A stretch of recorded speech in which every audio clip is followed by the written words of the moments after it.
I'm Bill Beck. And I'm Susan Beck.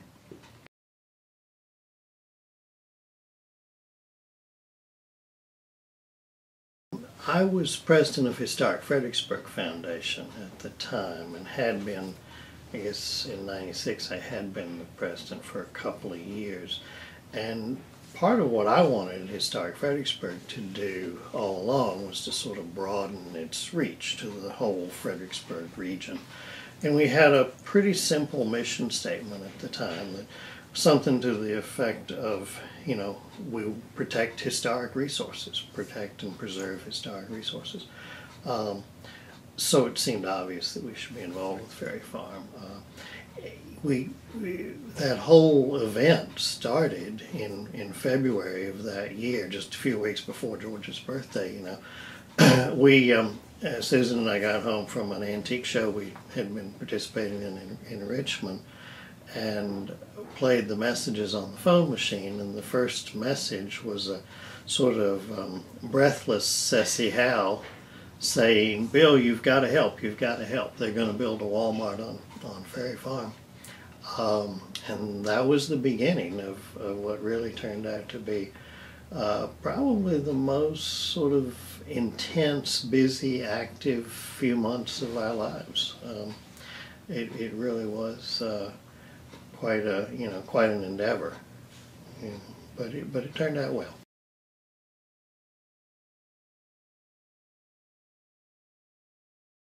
Oh, I've forgotten. It seems, I guess, it was midsummer there, I guess, when the decision was finally made that they would go build further down. Maybe a little bit later. Into the fall of that year. So it was a good 6 months of, activity anyway. And we were extremely lucky that the Wal-Mart people were dumb enough to make that announcement, shortly before George Washington's birthday, when, a lot of media want to do something for George's birthday, and after 200 years they don't know what to do. So to have a news story, and a news story that virtually everybody could relate to, because everybody knows sort of what a Walmart is, pop up just in time for Washington's birthday was really lucky for us.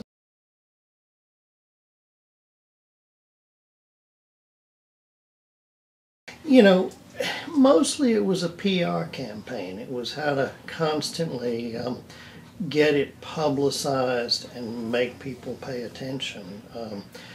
Fortunately, at the time, the Freelance Star had, the local paper had a really good editorial staff and good reporting staff, and they became the paper of record of the whole effort there, but constantly produced stories about it. But then we, with HFFI, and Larry Tomeko was the vice president of HFI at the time, and he was terrific. And he had worked on Capitol Hill. He had been a congressional staffer for many years, so he was familiar with media relations. What we were able to do and tried real hard to do, and this was in pre-email days, and actually I didn't even have a cell phone in '96. I got one the next year, but fax machine days, putting out press releases and getting news coverage. But we did things like had the rally here with and got a lot of people to come to the farm on a Saturday or Sunday around George's birthday. It was great. And we had Stafford County high school baseball players throwing silver dollars across the river. And they did get it across. Somewhere I read that they didn't, but right, 4 or 5 of them actually did. And just those sorts of things to create publicity. And the real problem, obviously, with the Walmart is the size. The thing's just monstrous. And I figured the best way to demonstrate that at the Architecture Review Board was, models. And I had Sabina Weitzman, who's now an architect in Fredericksburg. At the time, she'd been an architect, but at the time she was working for James McGee. But she very kindly and spent a lot of time and effort, made a model of the Wal-Mart, you know, the big box, as all to scale. And then she made a model of a quiet church and a model of Chatham, you know. The little surveyor's and cottage. Little, what we call the surveyor's cottage, so one little building here.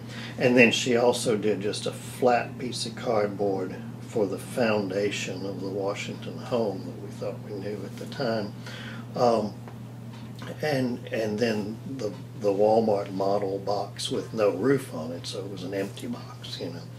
And I took that to the ARB and, you know, pointed out that a quiet church in Chatham would have been the two largest buildings in Stafford County that George Washington would have ever seen, and then took the two things from here, the foundation of his house and the little cottage building, and they all tucked in one corner of the big box. And it made it very clear to anybody that, you know, the scale was just off the charts ridiculous. You know, it's just so out of scale. And of course Wal-Mart did the usual thing, put two little dormers on the front of the Wal-Mart store in the design to try to, you know, claim it was a colonial looking Wal-Mart. But the real problem, and everybody knew, is just it was going to be a devastating impact on the property here. The big thing was when it was getting the Kenmore Association involved, you know, which really brought in some financial resources, which is what it ultimately took.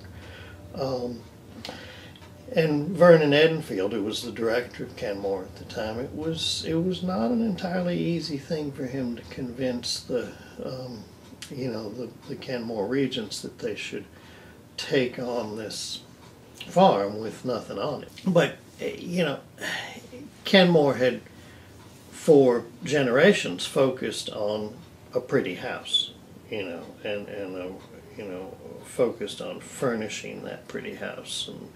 And this was a real leap for a lot of those people in the border regions. You know. A lot of those ladies were a little hesitant.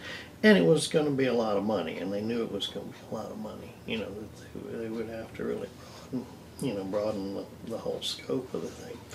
One of the things, you know, Vernon, who was quite a showman, he was a theatrical kind of guy, but he understood how to use that well to get the regents to sort of see his vision for things.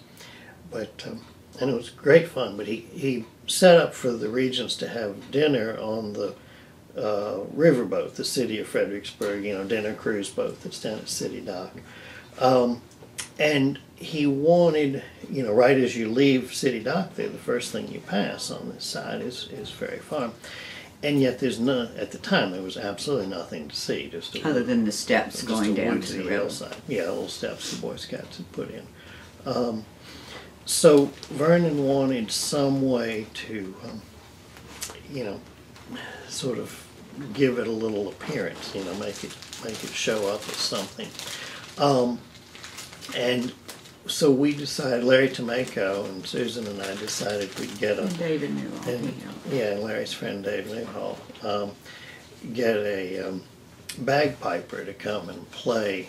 It was going to be right at dinner time, right at dusk when the boat would go by. So Larry and the bagpiper snuck in here at the time. And it wasn't supposed to. At the time, the Stafford supervisors were so aggravated, you know, they had closed off the property, the gates were locked, and, you know, you weren't supposed to trespass on it and all that sort of thing. So Larry and the bagpiper, and I forgot his name, came and set up 2 torches down by the river. And as the boat went by, Vernon... We were over on the other side with walkie-talkies or something. Yeah, right. But telling Larry when the boat was coming. Yeah, but Vernon got the captain to shut off the engine on the boat and just drift past, and the bagpiper played Amazing Grace. And it was cool. We watched as the whole boat tilted as all the people... thought, oh my, gonna lose them all. We thought for a minute that could be the end of it. but they watched, and it was a wonderful, one of those just sort of moving experiences, that I think probably did a lot to, to sort of move those Canmore regents in the direction of thinking, this is important and worth doing. It absolutely is.